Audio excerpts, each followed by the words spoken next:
Le dimanche dernier, je parlais des avantages, des choses qui font que nous puissions marcher avec Dieu. Vous allez comprendre que le plan de Dieu, dernièrement j'avais parlé de Moïse, l'homme militant. Moïse a passé toute sa vie, lorsqu'il a fait ses universités à 40 ans, lorsqu'il termine ses études, il savait que sa mission était celui d'aller délivrer le peuple d'Israël. Et lorsqu'il voit son frère en train de se battre il se battait avec un Égyptien, il prend la défense, les côtés défensifs, il met un coup sur ces derniers et cet homme tombe par terre, meurt. Et Moïse est rentré dans le désert, il a fui parce que la nouvelle a été connue. Moïse est parti pendant 40 ans, il errait dans le désert. Il s'est même marié.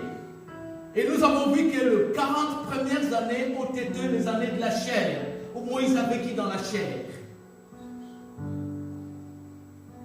Jusqu'à 80 ans, lorsque Moïse rencontre Dieu, la vraie vie commence. Lorsque Moïse commence à vivre à partir de 80 ans. Et vous verrez que la Bible n'a pas beaucoup parlé de Moïse lorsqu'il avait 40 ans jusqu'à 80 ans, mais bien au contraire, que la Bible parle beaucoup plus de Moïse à partir il avait atteint 80 ans, lorsqu'il avait fait la rencontre avec Dieu. Et la Bible dit que cela est le symbole et l'image, lorsque nous vivons dans la chair, le résultat qui peut nous être volé, le résultat qui peut nous être soutiré, des choses glorieuses, des choses phénoménales que Dieu réserve à ceux qui l'aiment. Mais qui sont ceux-là qui aiment Dieu? Des gens qui marchent dans l'esprit. Alléluia. En lisant la Bible, lorsque Moïse, il faut comprendre, frères et sœurs, il faut comprendre, frères et sœurs, que tout ce qui s'est passé dans le passé, dans l'Ancien Testament, a été l'image. Et quelque part, Paul, dans Galates, il est en train de dire, Galates chapitre 5, il dit, vivez, marchez selon l'esprit, et vous n'accomplirez pas les désirs de la chair.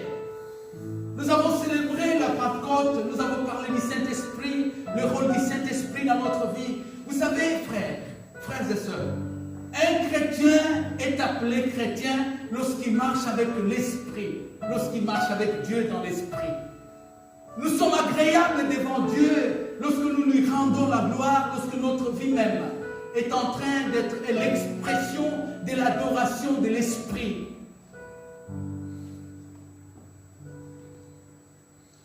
Et c'est pourquoi Paul est en train de faire cette étude comparative. En droit, on appelle ça le droit comparé. Paul est en train de faire cette étude comparative.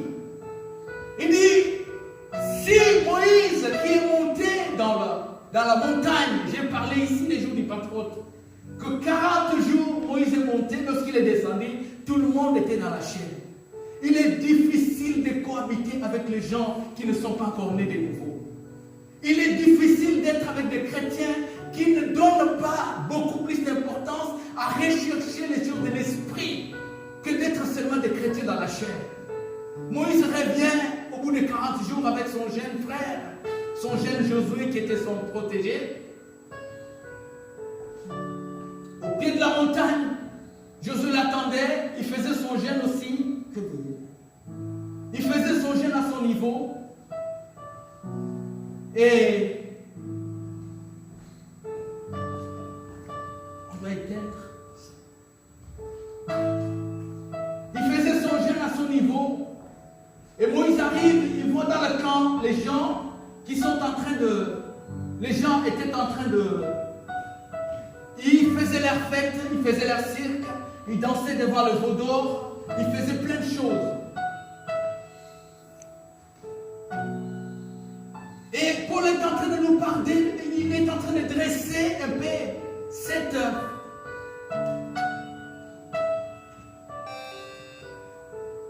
Paul est en train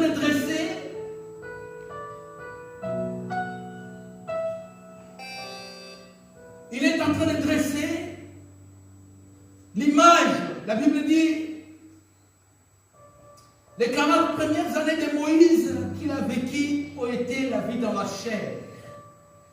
Les 40 premières années de Moïse, ce sont les années qu'il a passées en Égypte. Il a appris la sagesse d'Égypte. Et selon les écrits juifs, et a même été général dans l'armée des pharaons.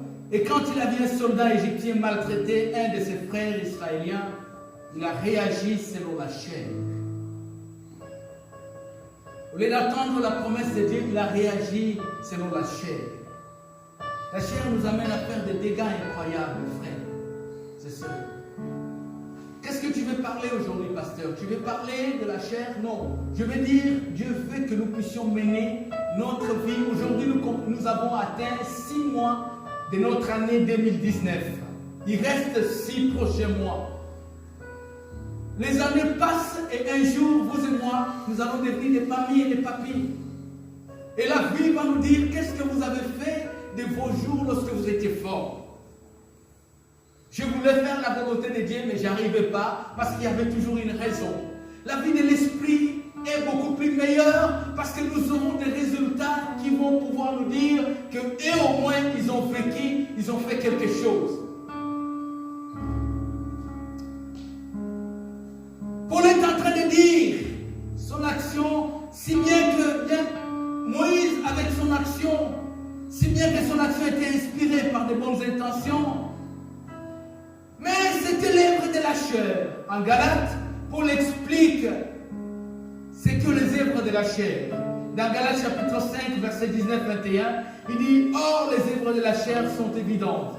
Ce sont les débauches, l'impureté, les dérèglements, l'idolâtrie, la magie, les rivalités, les querelles, les jalousies, les animosités, les disputes, les divisions et les sectes, l'envie, l'ivrognerie, les excès des tables et les choses semblables.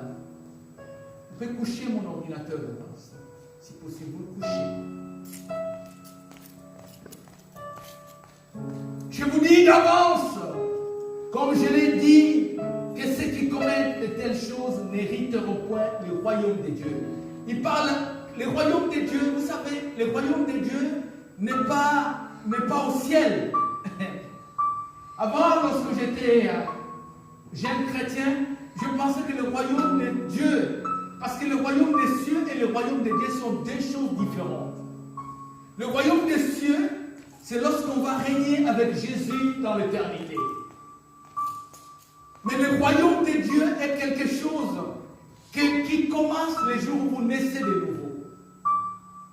Et Paul dit, il est en train de dire, il dit, ceux qui vivent selon la chair, ils auront du mal à manifester, ils ne rentreront pas dans le royaume de Dieu. Le royaume de Dieu est sur la terre. C'est le fait que vous avez des difficultés, les anges de Dieu viennent vous délivrer. Alléluia. Le royaume de Dieu est sur la terre.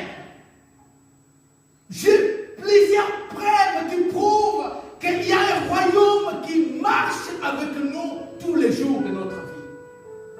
Dieu a tellement de tonnes, de milliards de choses à nous donner, des connexions, des portes à ouvrir, des mariages, des grandes choses. Mais la seule chose, lorsque Dieu regarde à nous, il voit la chair triste. C'est pourquoi Dieu ne veut personne dans cette misère.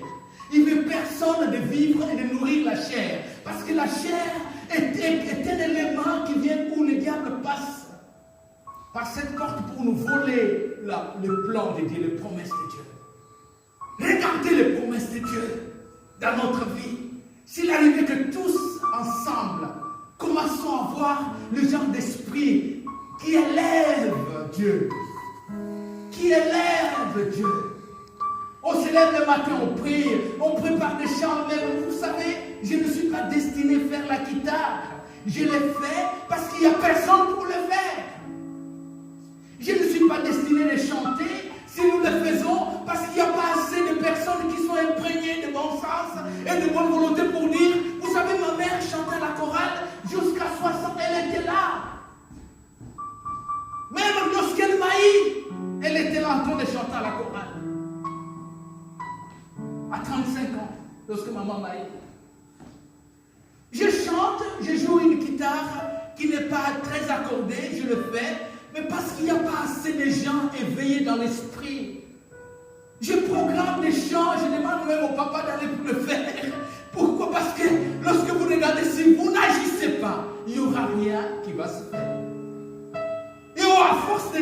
d'accorder, à force de demander, et que la forme des choses n'arrive pas spontanément, à force de demander s'il vous plaît, s'il vous plaît, s'il vous plaît, s'il vous plaît. Des fois, je me pose la question, Seigneur,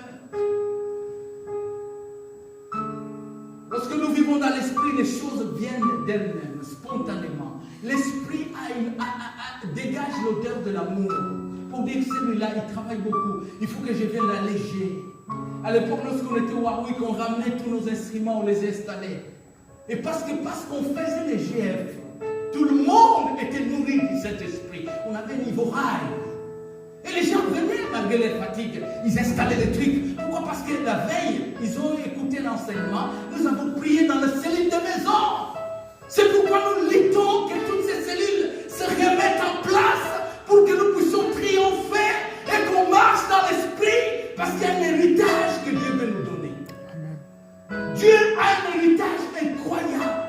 La Bible dit que nous sommes des co-héritiers avec Christ. Mais comment? Pas en vivant dans la chair. Nous sommes des co-héritiers avec Christ lorsque nous commençons à comprendre que notre héritage ne se trouve pas dans nos émotions, notre héritage ne se trouve pas dans le constat. Parce qu'il y a des gens qui passent toute leur vie à constater, ah, notre frère n'est pas très motivé. Vous savez qu'il soit motivé ou pas, mais moi-même, je suis surmotivé. En fait, et d'autres personnes, lorsqu'ils me voient, ils voient mon exemple, à quel point j'ai donné mon exemple, à quel point mon exemple est enseignable.